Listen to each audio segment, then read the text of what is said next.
মা করুণাময়ী রূপে এখানে পূজিত হয়।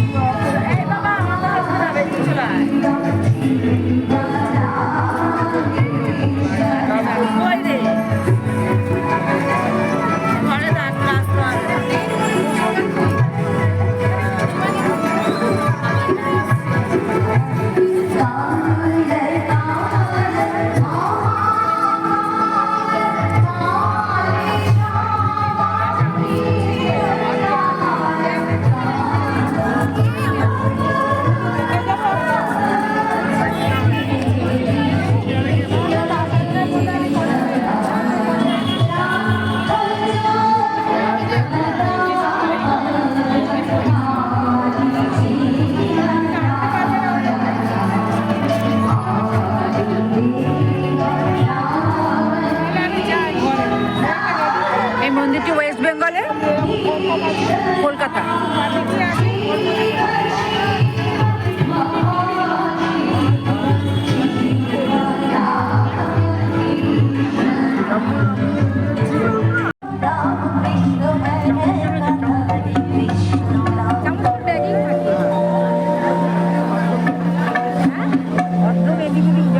হ্যাঁ, আমি 12 মাস কেমন রাস্তাঘাটে কোথায় প্রসাদ দিতে দাঁড়িয়ে গেলাম, কোথায় দিকে আসছিলাম, এই তো দাঁড়িয়ে আছে, তারপরে এই তো লোক দাঁড়িয়ে আছে, কোথায় এগোবো? করতে পারবেন আরে লোকটা এই তো এগোচ্ছে, আমরা ভিডিও করছি, ওনারা গান গাইছে।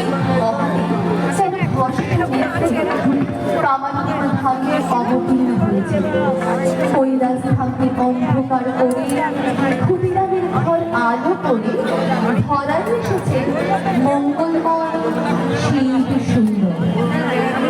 তাই শঙ্খনাদ ও উলুধ্বনি দিয়ে তাকে বরণ করে নিতে হবে।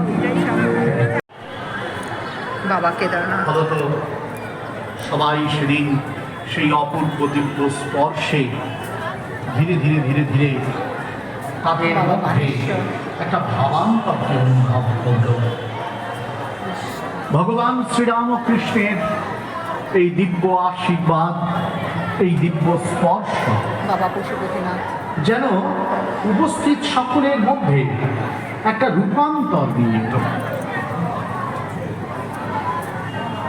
ভগবান শ্রীরামকৃষ্ণের জীবনীকার শারদানন্দজি লিখছেন যে এর আগেও দক্ষিণেশ্বরে ঠাকুরকে তারা দেখেছে দিব্য স্পর্শ দিয়ে অন্যের মধ্যে আধ্যাত্মিক শক্তির স্ফুরণ, কিন্তু এই জিনিসটা ছিল একটু আলাদা।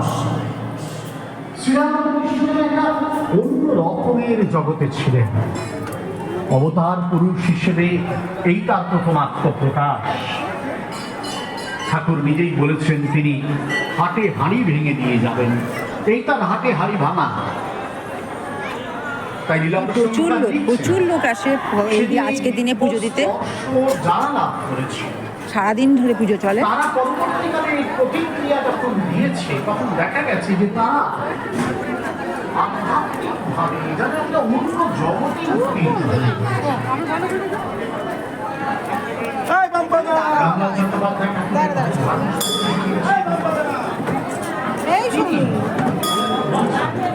এতদিন পর্যন্ত তিনি ধ্যান করতে বসে কখনো তার ইষ্টের পূর্ণ দর্শন পেতেন না।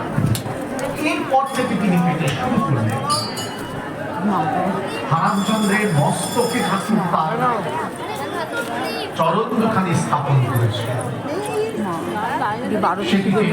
হারামচন্দ্রের অপূর্ব একটি পরিবর্তন অনুভব হয়েছে। এই সমস্ত কিছুই লাইন দিয়ে প্রোগ্রাম করা মুশকিল। তারা